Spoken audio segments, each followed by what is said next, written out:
Good morning बच्चों। कक्षा 12 के सभी छात्र छात्राएं ध्यान दें। मैं आपकी विषय अध्यापिका श्रीमती मंजू गुप्ता आपको छंद पढ़ा रही थी। मैंने आपको चौपाई और दोहा छंद पढ़ा दिए थे। आज मैं आपको सोठा और कुंडलियां पढ़ाऊंगी। तो सोठा छंद देखिए, परिभाषा है, यह अर्ध सम्मात्रिक छंद है। इसके प्रथम और तृतीय चरण में 11-11 मात्राएं तथा द्वितीय और चतुर्थ चरण में 13-13 मात्राएं होती हैं।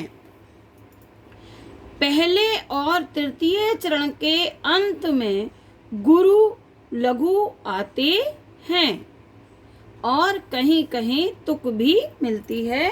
यह दोहा का उल्टा होता है।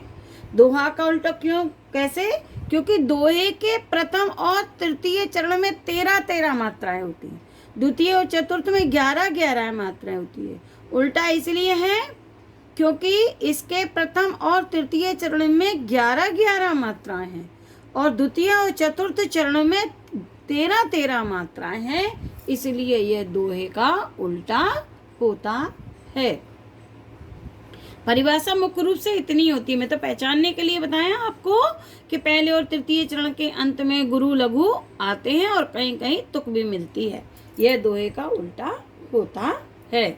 उदाहरण देखिए, नील सरोरहु श्याम तरुण अरुण बारिज नयन करहु सो मम और धाम सदा क्षीर सागर शयन। पढ़ने से समझ में आ रहा होगा। अगर दोहा होता तो कैसे पढ़ते, इसी को पढ़ के बता रही मैं, दोहा बना के बता रही इसका, लेकिन अब आप ना बनाइएगा। तरुण अरुण बारिज नयन नील सरोरहु श्याम, बना देते हैं लेकिन बनाया नहीं जाता है, ठीक है। नील सरोरहु श्याम, अल्प विराम आया, यतिया, यहाँ तक 11 मात्राएं होनी चाहिए। तो देखिए, 2 1 1 2 1 1 2 या की मात्रा है, सा की मात्रा नहीं लगेगी, ठीक है। माँ, आप लोग कहते हैं सा पे भी मात्रा लगा देते हैं तो बढ़ जाती है। 3 4 5 6 7 8 9 10 11। फिर देखिए, तरुण में 3, अरुण में 3, बारिज में 4, नयन में 3। तो 1 2 3 4 5 6 7 8 9 10 11 12 13, ठीक है। आया समझ में? अब स्पष्टीकरण लिख देंगे। इसके प्रथम और तृतीय चरण में 11-11 मात्राएं, द्वितीय और चतुर्थ चरण में 13-13 मात्राएं हैं, अतः यह छंद सोठा है। उदाहरण दूसरा भी लिखे दे रहे हैं, इसमें आप स्पष्टीकरण खुद लिख लेना, हमने मात्राएं लगा दी। रही माने पुत्री श्याम तरु मनहु जलज मधु कर लसे केंधो सालिग ग्राम रूपय कै अरे घा धरे। तो रही मन पुत्री श्याम, तो रही मन में 4, 1 2 3 4, पुत्री में 4, 1 2 3 4, 4 रामबड़ी की मात्रा लगी है। श्याम यहाँ तक 11 होंगे, 1 2 3 4 5 6 7 8 9 10 11। अब यहाँ 13 होनी चाहिए। देखिए, मनो छोटे ऊ की मात्रा लगी है इसलिए लघु है, नहीं तो आप गुरु कर दें। बड़े ऊ की मात्रा होती तो गुरु होता। 1 2 3 4 5 6 7 8 9 10 11 12 13, ठीक। इसका स्पष्टीकरण आप लिख लेना, ठीक है। अब मैं आपको कुंडलियां छंद पढ़ाने जा रही हूँ। कुंडलियां, परिभाषा देखिए कुंडलिया की, यह विषम मात्रिक छंद है। परिभाषा इसकी बड़ी है। यह विषम मात्रिक छंद है।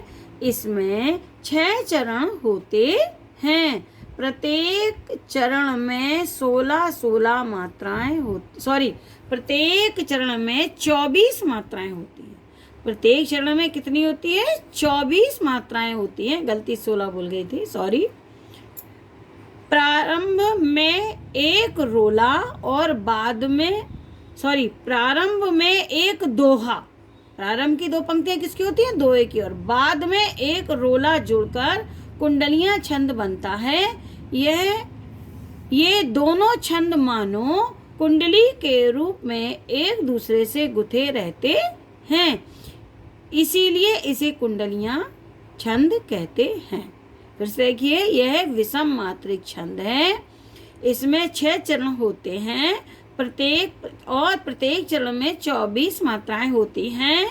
प्रारंभ में एक दोहा, बाद में एक रोला जोड़कर कुंडलियां छंद बनता है।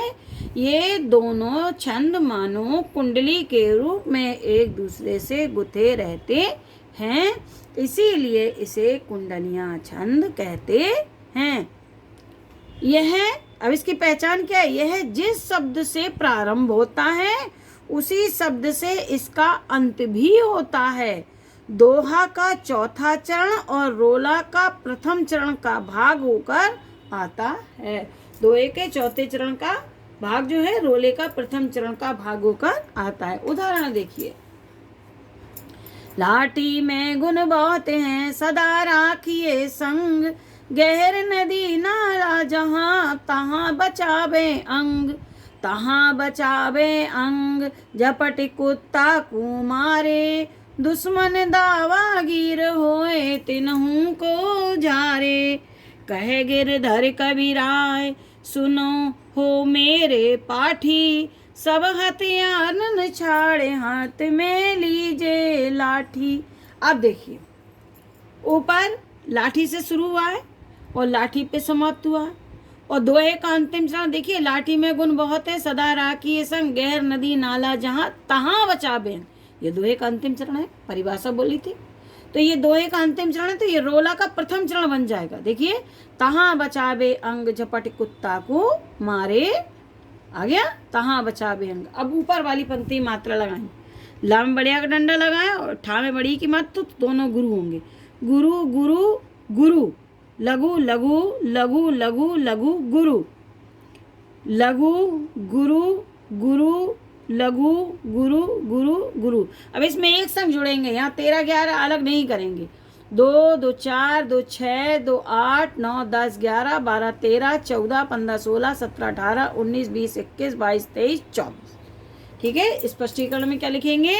इस पद्य के प्रथम और द्वितीय चरण, इस पद्य के प्रथम एवं द्वितीय चरण दोहा है तथा आगे के 4 चरण रोला है। दोनों कुंडलित होने के कारण, कुंडलित माने गुथे हुए होने के कारण यह कुंडलिया छंद है।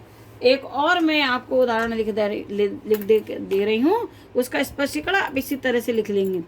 साईं बैर न कीजिए गुरु पंडित कवियार, बेटा बनिता पौरिया यज्ञ करा बनहार, यज्ञ करा बनहार, राजमंत्री जो होई, विप्र पड़ोसी वैद्य आपको तपे रसोई, कह गिरधर कबीराय जुगन सोये चली आई, इन तेरे को तरे दिए बिन आवे साईं। अब देखो, यहाँ पे भी साईं से शुरू हुआ, साईं पे खत्म हुआ। और दोहे का अंतिम चरण है ना यज्ञ करावनहार, तो रोला का प्रथम चरण हो गया यज्ञ करावनहार, यहाँ से भागित होकर यहाँ आ गया। ठीक, अब मात्राएं देखें, साईं में 4 होंगी, बैर में 3 होगी, ना में 1, कीजिए में 5, गुरु में 2, फिर पंडित में 4, कवि में 2, इसमें 3 गिनिए, 4 3 7 और 1 8, 8 2 10, 10 3 13, 13 2 15, 15 2 17, 1 18, 19 20 21 22 23 24। ठीक है बच्चों, आप यहाँ पर 24 लिख देंगे, ये 24। अब स्पष्टीकरण इसी की तरह से लिख दीजिएगा। आपके जो हैं छंद बच्चों समाप्त हो गए। ठीक है, आपके छंद समाप्त हो गए हैं। तो काव्य में रस, अलंकार, छंद, ये तीनों चीज़ें समाप्त हो गई हिंदी ग्रामर के अंदर। अब आपके और सेकंड पेपर की ग्रामर रह गई है, उसे मैं बाद में पढ़ाऊंगी। आज ये छंद समाप्त होते हैं। धन्यवाद।